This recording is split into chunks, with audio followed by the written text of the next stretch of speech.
Book 5, Troublesome Engines.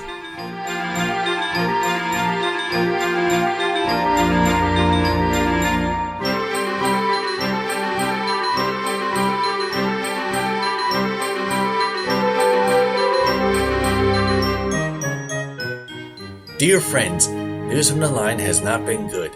The Fat Controller has been having trouble.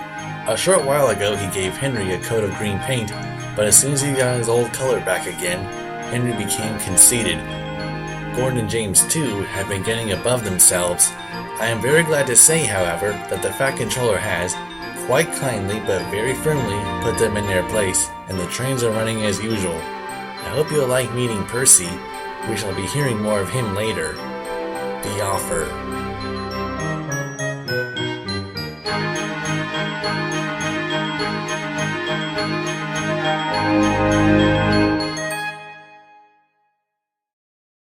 Henry and the Elephant.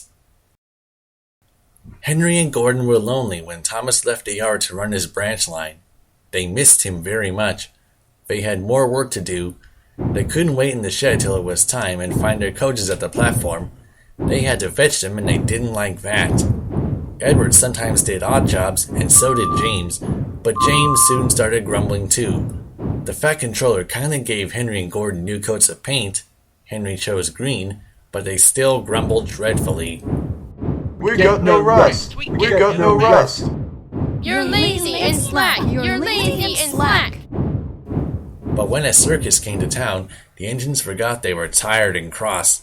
They all wanted to shunt the special trucks and coaches.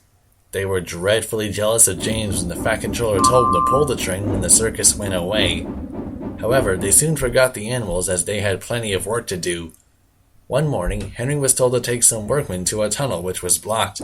He grumbled away to find 2 trucks to carry the workmen and their tools. Pushing trucks. They stopped outside the tunnel and tried to look through it, but it was quite dark. No daylight shone from the other end. The workmen took their tools and went inside.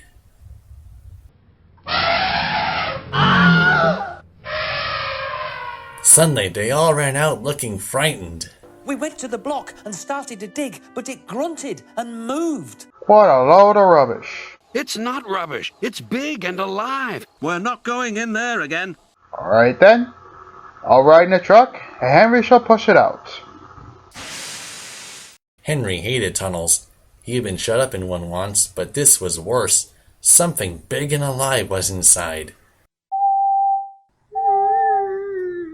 I don't want to go in. Neither do I, Henry, old boy, but we must clear the line. No trains can get through until we do. Oh dear. They slowly advanced into the darkness. Suddenly, with a sharp bump, Henry's driver shut off steam at once. Help! We're going back! Slowly moving out into the daylight, first came Henry, then the trucks, and last of all, pushing hard and rather cross, came a large elephant. Why, never! It's an elephant! From the circus! Henry's driver put on the brakes, and a man ran to the telephone for the keeper. The elephant stopped pushing and came towards them. They gave him some sandwiches and cake, so he forgot he was cross and remembered he was hungry. He drank 3 buckets of water without stopping, and was just going to drink another when Henry let off steam. The elephant jumped and squirted water all over Henry by mistake. Poor Henry. When the keeper came, the workmen rode home happily in the trucks, laughing at their adventure. But Henry was very cross. An elephant pushed me, and an elephant hoosed me. He was sulky all day, and his coaches had an uncomfortable time. In the shed, he told Gordon and James about the elephant, and I'm sorry to say that instead of laughing and telling him not to be silly, they looked sad and said, "You poor engine. You have been badly treated."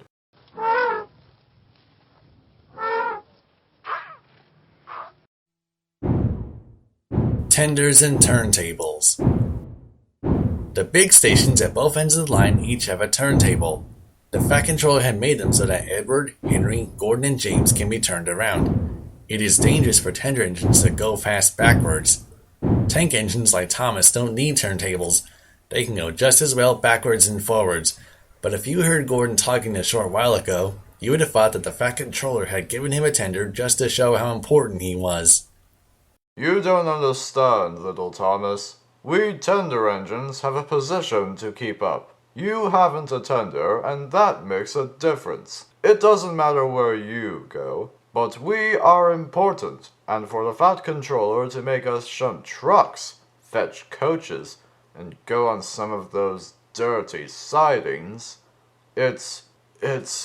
well, it's not the proper thing. Gordon puffed away in a dignified manner.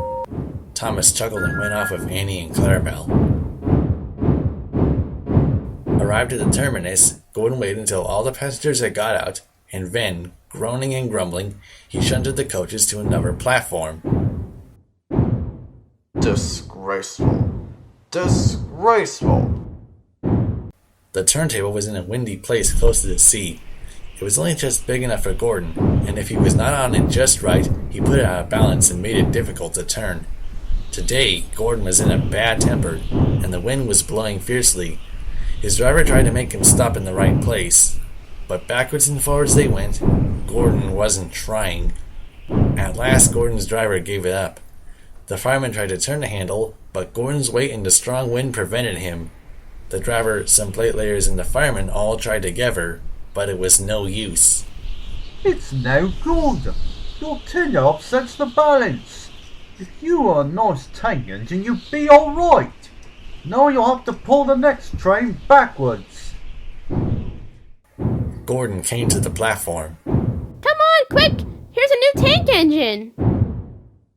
What a Swiss. It's only Gordon. Back to front. Hello,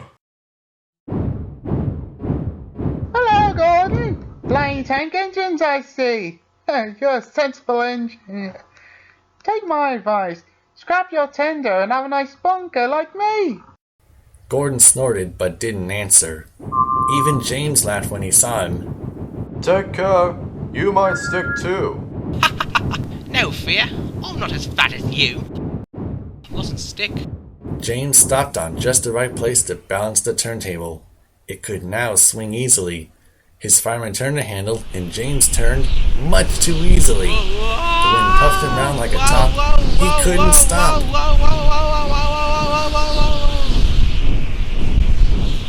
At last the wind died down, and James stopped turning, but not before Gordon, who had been turned on the loop line, had seen him. Well, well, well. Are you playing roundabouts? Poor James, feeling quite giddy, rolled off to the shed without a word.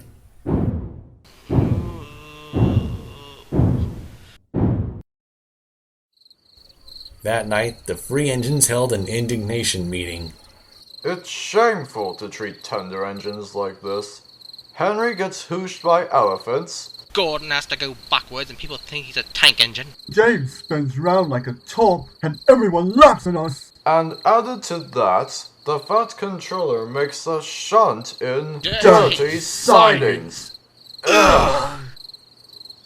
Listen. We'll do it tomorrow. The Fat Controller will look silly.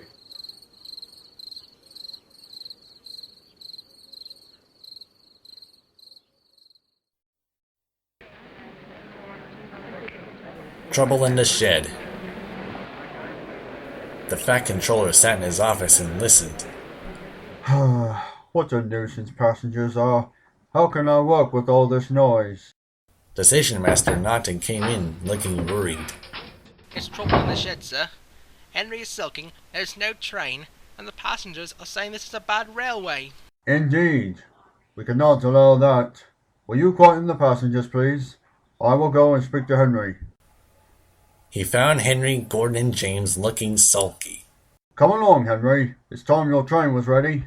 Henry's not going. We won't shunt like common tank engines. We are important tender engines. You fetch our coaches, and we will pull them. Tender engines don't shunt. Oh, indeed. We'll see about that. Engines on my railway do as they are told. He hurried away, climbed into his car, and drove to find Edward. The yard has never been the same since Thomas left to run his branch line. Edward was shunting in his yard. Leave those trucks, please, Edward. I want you to push coaches for me in the yard. Thank you, sir. That will be a nice change. That's a good engine. Off you go then. So Edward found coaches with the free engines, and that day the trains ran as usual. But when the Fat Controller came next morning, Edward looked unhappy. Gordon came clanging past, hissing rudely. Bless me, what a noise! They all hiss me, sir. They say tender engines don't shunt, and last night they said I had black wheels. I haven't I, sir? Oh no, Edward. You have nice blue ones and I'm proud of you. Tender engines do shunt, but all the same, you'll be happier in your own yard. We need a tank engine here. The Fat Controller went to an engine workshop, and they showed him all sorts of tank engines. There were big ones and little ones. Some looked happy and some looked sad, but some looked at him anxiously, hoping he would choose them. At last he saw a smart little green engine with 4 wheels. That's the one. If I choose you, will you work hard? Oh, sir, yes, sir. That's a good engine. I'll call you Percy. Yes, sir. Thank you, sir. So he bought Percy and drove him back to the yard. Edward, here's Percy. Will you show him everything? Percy soon learned what he had to do, and they had a happy afternoon. Once Henry came by hissing as usual, when Henry jumped and ran back to the shed. How beautifully you wheeshed him. I can't wheesh like that. Oh, that's nothing, Edward. You should hear them in the workshop. You have to wheesh loudly to make yourself heard. The next morning, Thomas arrived. The Fat Controller sent for me. I expect he wants help. Shh, here he comes. Well done, Thomas. You've been quick. Listen, Henry, Gordon and James are sulking. They say they won't shunt like common tank engines, so I have shut them up, and I want you both to run the main line. Common tank engines indeed. Ha! We'll show them. And Percy here will help too. Oh, sir, yes, sir, please, sir. Edward and Thomas worked the main line. Starting at opposite ends, they pulled the trains, whistling cheerfully to each other as they passed. Percy sometimes puffed along the branch line. Thomas was anxious, but both driver and guard promised to take care of Annie and Clarabelle. There were fewer trains, but the passengers didn't mind. They knew the 3 other engines were having a lesson. Henry, Gordon, and James stayed shut in their shed and were cold, lonely, and miserable. They wished now they hadn't been so silly.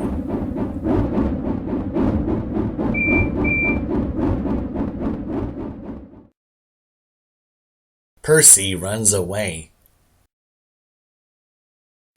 Henry, Gordon, and James were shut up for several days. At last the Fat Controller opened the shed doors. I hope you are sorry, and understand you're not so important after all. Thomas, Edward, and Percy have worked the line very nicely. They need a change, and I will let you out if you promise to be good.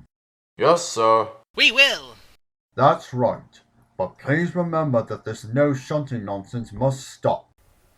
The Fat Controller then told Edward, Thomas, and Percy that they could go and play on the branch line for a few days. They ran off happily and found Annie and Clarabelle at the junction. The 2 coaches were so pleased to see Thomas again, and he took them for a run at once. Edward and Percy played with trucks. The trucks screamed as they were pushed into their proper sidings, but the 2 engines laughed and went on shunting till the trucks were tidily arranged. Next, Edward took some empty trucks to the quarry, and Percy was left alone. He didn't mind that a bit. Percy liked watching trains and being cheeky to the engines. Hurry, hurry, hurry. Gordon, Henry, and James got very cross. After a while, Percy took some trucks over the main line to another siding. When they were tidy, he ran onto the main line again and waited for the signalman to set the point so that he could cross back to the yard.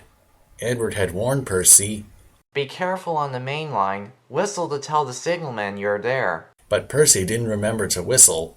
The signalman was so busy he forgot him. Bells rang in the signal box.